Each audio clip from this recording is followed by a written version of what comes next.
पंचमी है। संपूर्ण सनातन वासियों को मेरी ओर से नाग पंचमी की बहुत बहुत बधाई। और चौरसिया समाज को आज बहुत बहुत संपूर्ण विश्व की चौरसिया समाज को हमारी ओर से बहुत बहुत नाग पंचमी की बधाई हो, क्योंकि पूरा चौरसिया समाज कोई दूसरा नहीं है। संपूर्ण विश्व का चौरसिया समाज मेरे शेषनाग और भगवान के गले में रहने वाले वासुकी नाग के कृपा पात्र हैं, आशीर्वाद के पात्र हैं। संपूर्ण चौरसिया समाज को बहुत बहुत साधु। नागलक्ष्मी ने मंगल विवाह हो गया। नागलक्ष्मी शेषनाग जी के साथ ब्याह गई। एक दिन शेषनाग जी नागलक्ष्मी के साथ में भ्रमण कर रहे थे, दोनों घूम रहे थे। लक्ष्मी जी ने देख लिया। लक्ष्मी जी ने नागलक्ष्मी को देखा तो नागलक्ष्मी ने पूछा कि ये कौन है तुम्हारे साथ में? मेरे पति है शेषनाग। ओह ठीक है।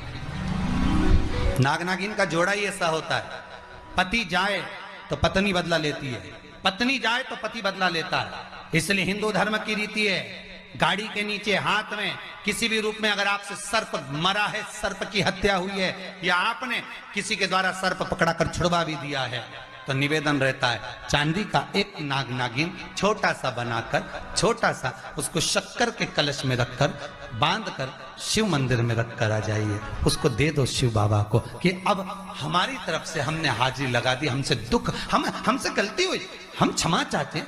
गलती मनुष्य से होती है, मानव से होती है, हो गई गलती, अब आपको साथ नहीं।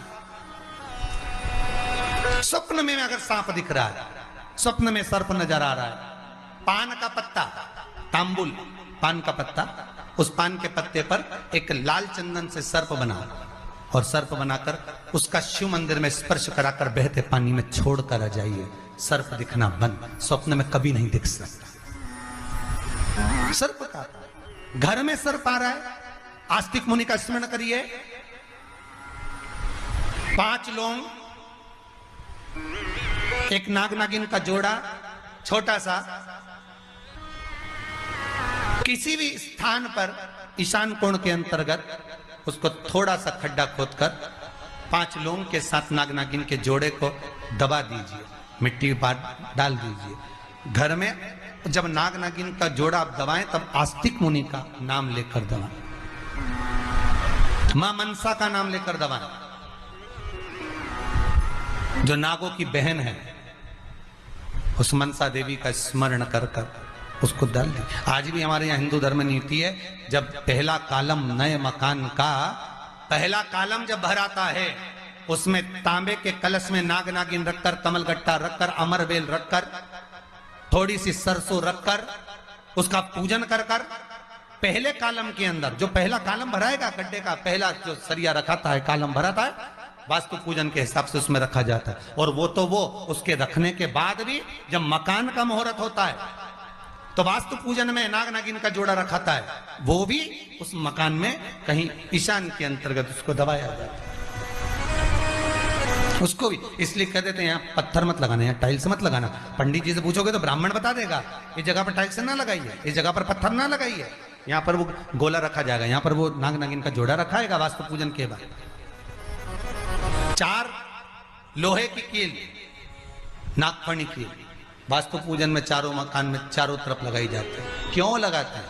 कि कोई दोष हुआ हो, कोई जीव यहाँ रहता हो, सर्प का निवास हो, अगर मकान बनाने में टूट गया हो, किसी का मन दुखा हो, तो वो मन ना दुखे। क्षमा याचना, परम आभूषण है, क्षमा मांग लेना, परम आभूषण। गलती करो तो क्षमा मांगने में देरी ना करो। हो गई गलती, हो क्षमा है, हम क्षमा मांगो। हे शंकर, हे शंभु, हे त्रिकालदर्शी, हे कैलाशी, हे अविनाशी, क्षमा कर दो, गलती हो गई। श्रावण के महीने की पंचमी कौन सी तिथि? पंचमी। चाहे वो शुक्ल पक्ष की हो, चाहे वो कृष्ण पक्ष की। चढ़ाते हो आप लोग पंचमी के दिन, चाहे नाग पंचमी हो, चाहे श्रावण महीने की शुक्ल पक्ष की, चाहे कृष्ण पक्ष की पंचमी हो,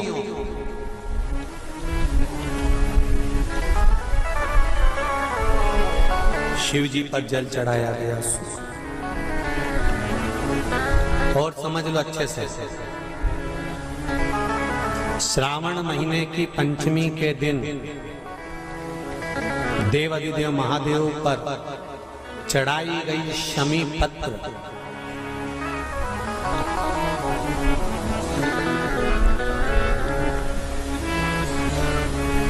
शंकर भगवान पर चढ़ाई गई शमी पत्र आस्तिक मुनि का नाम लेकर, कौन से मुनि? आस्तिक मुनि का नाम लेकर शमी पत्र को वापस उठाकर उसको अपने दरवाजे की चौखट पर कहीं पर भी या द्वार पर कहीं पर भी एक ओर रख देने पर घर के अंदर, बगीचे के अंदर सर्प प्रवेश नहीं करता। ध्यान रखिए, सर्प प्रवेश नहीं करेगा। शमी पत्र समर्पित करने पर, उस शमी पत्र को आस्तिक मुनि का स्मरण करने, कौन से मुनि है? आस्तिक मुनि का स्मरण करने पर भीतर घर के अंदर बगीचे में सर्प भी प्रवेश नहीं। उस शमी पत्र में जया, विषहरा, शामली वारी, दौतली और देव, ये पांचों कन्याओं का भाव प्रकट हो जाता है और वो कन्याएं हमारे घर के द्वार की रक्षा करती हैं। तुम्हारे घर की बहन बेटी क्या करती है? तुम्हारे घर की बहन बेटियां क्या करती हैं? घर में बहन बेटी आती हैं तो बद्दुआ देकर नहीं जाती। घर में कन्याएं रहती हैं, बद्दुआ नहीं देती। घर की बेटियां जब दरवाजा छोड़कर शादी कर वाले दिन, विदाई के दिन अगर जाती भी हैं तो बेटियां हाथ में धान भरकर फेंक कर जाती हैं कि मेरा मायका खूब फले फूले, आगे बढ़े। छापे लगाकर चली जाती हैं कि हमने हमारी जीवन की सारी दौलत, जीवन का सारा सुख अपने मायके में दे दिया है। वो बेटियां होती हैं। तो जया, विषहरा, शामली बारी, दौतली, देव, ये उस घर में निवास करती हैं जिससे ये घर में हम रक्षा कर सकते, रक्षा कर सकते। श्रावण के महीने की पंचमी कौन सी तिथि? पंचमी। चाहे वो शुक्ल पक्ष की हो, चाहे वो कृष्ण पक्ष की।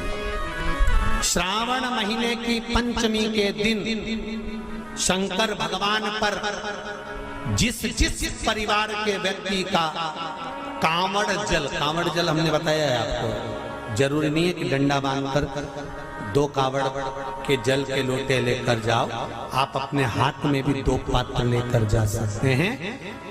पंचमी तिथि के दिन हाथ में 2 लोटे जल के, 2 कलश जल के जब हम शंकर भगवान को चढ़ाते हैं तो ऊपर जो कमंडल होता है शिव जी के ऊपर जलधारी होती है, जिसमें जया, विषहरा, शामली बारी, दौतली और देव, शंकर भगवान की 5 बेटियां जिसमें विराजमान होती हैं। जब हम जल समर्पित करते हैं, हमारे पीढ़ी में, परिवार में अगर कोई अधोगति में मर गया होता है, कुंवारी अवस्था में चले गया होता है, गर्भ में मर गया होता है, गर्भ के बाहर निकलकर भी अगर कुंवारी अवस्था में चले गया होता है, तो श्रावण महीने की दोनों पंचमी पर परिवार का अगर कोई एक व्यक्ति भी जल चढ़ा देता है शंकर भगवान पर, तो सर्प की योनि में नहीं पड़ता, जीव मुक्त हो जाता, प्रेत योनि में सर्प की योनि से मुक्त हो जाता।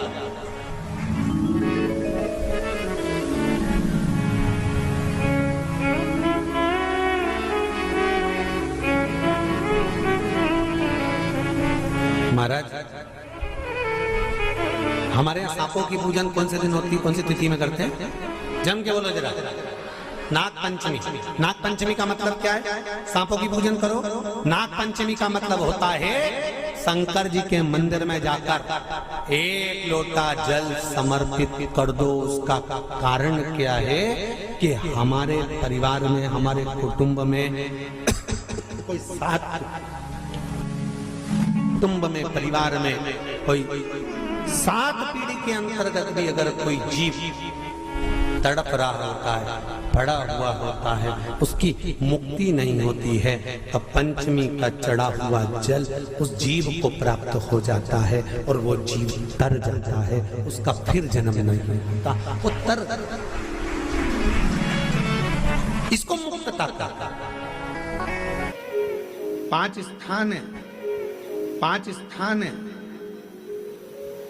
जहां पर भगवान शंकर को चढ़ा हुआ जल यदि हम लगाते हैं तो हमारे 9 ग्रह, चाहे शनि हो, चाहे राहु हो, चाहे केतु हो, चाहे बृहस्पति हो, सारे ग्रह हमारे अनुकूल हो जाते हैं। 5 स्थान बताए और बड़े सावधानी से स्मरण करिएगा उन 5 स्थानों का। शिवजी पे चढ़े हुए जल को यदि हम झेल कर अपनी नेत्रों पर लगाते हैं, मस्तिष्क पर लगाते हैं, कर्णों पर लगाते हैं, कंठ पर लगाते हैं और अपने हृदय पर लगाते हैं, तो व्यक्ति की जिंदगी में कैसा भी ग्रह का दोष हो वो धीरे धीरे समाप्त होते चलेगा। नेत्र, कर्ण, मस्तिष्क, कंठ और हृदय,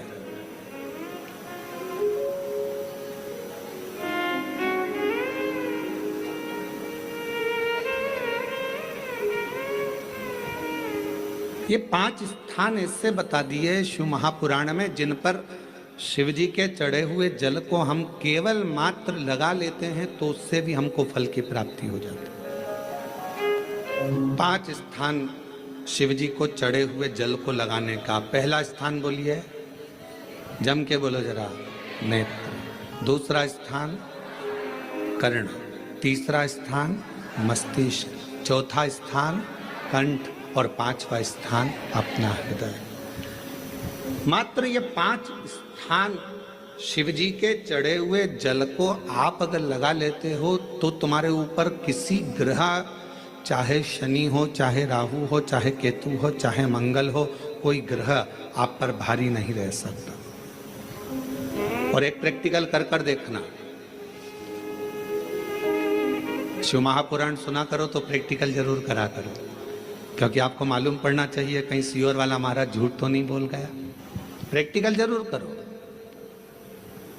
और प्रैक्टिकल का फल मिले तो पत्र में जरूर लिखकर भेजो कि हाँ हमने कथा सुनी थी कोरबा की, और कथा सुनने के बाद मुझे 3 महीने में जो प्रैक्टिकल करा मैंने तो उसका फल मिला मुझे। प्रैक्टिकल करो। जिस लड़की को, जिस लड़के को मंगल है और ब्राह्मण देवता ने यदि आपको कहा कि इनको मंगल है, इसकी शादी में देरी हो रही है, मंगल के कारण अगर शादी रुक रही है, देरी हो रही है, विवाह में देरी हो रही है, तो उस बेटी और बेटे को 3 महीना लगातार शिवजी पे चढ़े हुए जल को इन 5 स्थान पर लगाना प्रारंभ कर दे। 3 महीने के बाद वो खुद कहेगा कि हाँ हमारा संबंध जम गया, हमें मंगल से कोई दोष नहीं लगा। स्वयं शिव कृपा करते हैं, स्वयं शंकर करुणा।